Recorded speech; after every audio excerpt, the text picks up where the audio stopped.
শুভেন্দু দাদা, তুমি বলেছিলে না সকালে যে জমা নেবে বিকালে খরচা করবে, কোর্টে তুলবে না। আজ ওই সনাতনীর ভাইরা 4 জনে সনাতনী নামে কলঙ্ক করেছে, আমাদের মুখে কলঙ্ক লাগিয়েছে। আমরা যে সনাতনী নাই, আমাদের আজ মুখে কালি মাখিয়েছে ওই সনাতনী 4 যুবক। ওদেরকে কি কোর্টে তুলবে, না কোমরে দড়ি দেবে, না জনগণ পাবলিকের হাতে তুলে দেবে?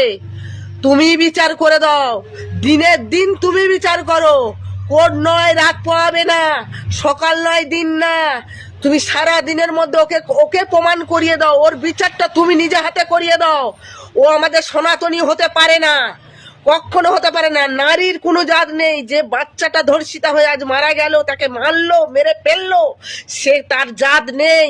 সে হিন্দু কি মুসলিম আমি জানি না, সে একটা নারী, সে আমাদের মতন 10 পূজা নারী। তাকে আজকে ধর্ষণ করলো, আজ 12 বছরের মেয়েকে ওই সনাতনী। কলঙ্ক, কলঙ্ক, ওই কলঙ্কদের নিমিয়ে দাও, বংশ নিপাত করে দাও। কোনো বংশ ভুলটা যার চালিয়ে পুরো বংশটাকে নিপাত করে দাও। ওই বংশ রাখা যাবে না এখানে। ঘটনাটা ঘটলো বারুইপুরে, আর পুলিশ পাহারা বসালো কালীঘাটের মোড়ে। ব্যাপারটা একটু কিরকম হাস্যকর হয়ে যাচ্ছে না? এটা হচ্ছে কি, মানে কি বোঝা যাচ্ছে না ব্যাপারটা কি হবে। আর অভয়ের মা সে কোথায় এখন? তাকে কি ঘর থেকে ফোন করে বা আমন্ত্রণ করে ডেকে পাঠানো হবে এই ব্যাপারে কিছু বলার জন্য? নাকি নিজের মেয়ের বেলায় সব কিছু আর পরের মেয়ে মেয়ে নয় নাকি? আর আমাদের নতুন সরকার বলেছিল সকালে ধরে বিকেলে খরচ করা হবে। তো উনি এখন ধর্ষিতার পরিবারের কাছ থেকে 2 দিন সময় চাইলো, কি কারণে? আমরা তো অপেক্ষায় আছি যে সকালে ধরে বিকেলে খরচ হবে সেই কথাটা প্রমাণের জন্য আমরা অপেক্ষায় আছি। তিনি কেন 2 দিন হাতে সময় চাইবে? এরকম তো কথা ছিল না। সকালে ধরবো বিকেলে খরচ করে দেবো, এই যে কথাটা আমরা শুধু কানে শুনেছি, কিন্তু এই কথাটা সময় এসে গেছে প্রমাণ করার। রিমা খাতুনের 11 বছরের বাচ্চার জন্য বিচারটা ঠিক করে হয়, এখানে যেন কোনো ধর্ম না টানা হয়। যারা নৃশংসভাবে ওকে খেয়েছে তাদের জন্য উপযুক্ত শাস্তিটুকু হয়। কাকিমা, ও কাকিমা, কাকিমা, আরও একটা মায়ের কোল থেকে তার মেয়েকে কেড়ে নেওয়া হয়েছে। আপনার মেয়ের বয়স তো 30-এর কাছাকাছি ছিল, এই মেয়েটার তো 15ও গন্ডি পেরাতে পারলো না, 11 বছর বয়স। তা আপনি কিছু বলবেন না কাকিমা? আপনার সন্তানটাই সন্তান, আরগুলো সব কুকুর ছাগল নাকি? তার মা তো কাঁদছে, তার মা তো বিচার চাইছে। বিচার দেবেন না কাকিমা? নিজের শোকেই এখনো ডুবে থাকবেন? মানে আপনার মেয়ে ডাক্তার ছিল বলে তার কদরটা বেশি, আর এ একটা গরিব ঘরের মেয়ে বলে এর কোনো কদর নেই। এই 2 মাসে যে 13খানা রেপ ঘটনা ঘটেছে তাদের কোনো কদর নেই। অবশ্য আপনার কাছ থেকে এক্সপেকটেশনটাও ভুল, কারণ একটা রেপিস্ট আপনার মাথায় হাত রেখে আশীর্বাদ করছে, আপনি আবার সেখানে লিখছেন যে আপনি ধন্য হয়ে গেলেন। আপনার কাছ থেকে এর থেকে বেশি এক্সপেকটেশন নেই ও কিছু, বুঝেছেন? আমার কথা শুনে একটা অবলা প্রাণীও সাড়া দিয়ে বলছে ঠিক ঠিক, তবে আপনার ঢুকছে না মাথায়, দেখেছেন? ও আওয়াজ দিচ্ছে আমার কথায়, তবু আপনার ঢুকছে না মগজে যে আপনি কি ভুল করেছেন বা কি ভুল করছেন বা কি কি বলছেন। আবার আপনি বলছেন যে আপনার বিরুদ্ধে কেউ কিছু বললে তাকে ঠিকানা চেঞ্জ করতে হতে পারে, তার ঠিকানা পাল্টে যেতে পারে। মানে আপনি কতটা ডেসপারেট! মানে আপনাকে দেখতে ওরকম সাদা মাটা চেহারাটা, কিন্তু তার ভেতরে একটা খুবই নোংরা একটা মানুষ লুকিয়ে রয়েছে। আর আপনার হাজবেন্ডের কারনামা তো দেখছি, আসতে না আসতে 2 মাসের মধ্যেই দান বাক্স পেটি বাক্স চাই। কাকিমা, একটু মানুষের পর্যায়ে আসুন। আপনি যখন এই পার্টির টিকিট নিয়ে দাঁড়িয়েছেন তখনই বুঝে গেছি আপনাদের লালসাটা কোথায়, কিন্তু এতটা এরকম দেখাবেন না, একটু রয়েস হয়ে দেখান। মানুষ নিতে পারবে, তাহলে এগুলো নিতে পারবে না মানুষ, নিতে পারছেও না মানুষ। ছি ছি ছি ছি ছি, আপনাদেরকে আপনাদের জন্য একদিন রাত সারাদিন অফিস কাছারি করে ঘরের কাজকর্ম করে সারা রাত্রির মোমবাতি নিয়ে হেঁটেছিলাম আপনাদের জন্য। ছি, নিজের ওপর ঘেন্না লাগছে যে আপনাদের জন্য ওই সময়টুকুনিও নষ্ট করেছি। ছি। প্লিজ শুভেন্দু বাবু, আপনার বাড়িটা আজ সকালবেলায় শুনলাম দুজনকে পাওয়া গেছে আর 3 জনকে ডিটেন করা হয়েছে, আপনার মুখেরই উক্তি। তাই আপনার মুখের উক্তির মাধ্যমে আপনাকে বলতে চাইছি, জানাতে চাইছি যে দয়া করে প্লিজ ওই 2 জনকেই খরচাটা করে দিন। প্লিজ প্লিজ, আমাদের প্রাণে শান্তি আসবে। ওই 2 জনকে আপনি যদি খরচা করতে পারেন তবে আমাদের মনের প্রাণের শান্তিটা যোগাবে। কারণ এই আমার কথা নয়, আপনার কথা। সকালে জমা, বিকেলে খরচ, এই কথার মূল্য কিন্তু আপনাকে দিতে হবে, দেওয়া দরকার। যেহেতু আপনি বলেছেন আপনি আমার রাজ্যের মাননীয় মুখ্যমন্ত্রী, তাই কি না? আপনার উচিত এটাকে করে দেখানো। যদি না করে দেখান তাহলে জানবো আপনি ভীতু কাপুরুষ মুখ্যমন্ত্রী। ভাষা কি করে বলবো, কিভাবে ভাষা বলবো? ভাষার আর কোনো তো রাস্তা নেই, রাস্তাই নেই ভাষাটা। আপনি পারেন, আপনি পারেন, আপনি পারেন যে না আমার মুখের কথার মূল্য আছে। যদি না পারেন তাহলে কিন্তু মুশকিল, আপনার কিন্তু গদি নিয়ে খুব মুশকিল হয়ে যাবে।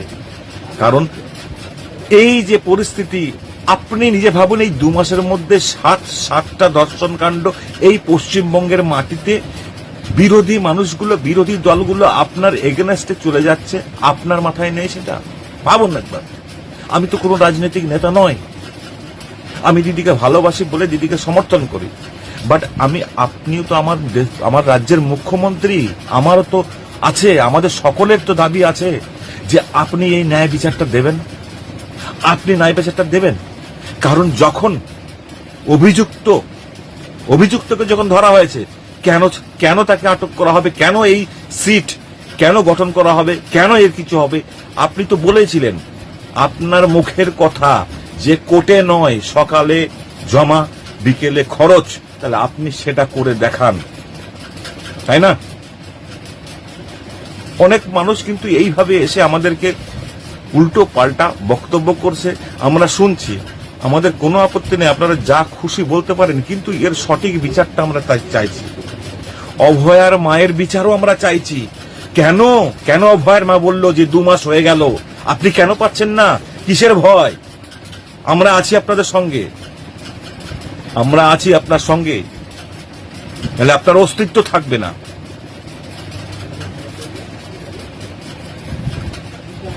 অস্তিত্ব থাকবে না। আপনি তাকে দেখা করুন, শুধু কথা বললে হবে না, আপনি দেখা করে আসুন,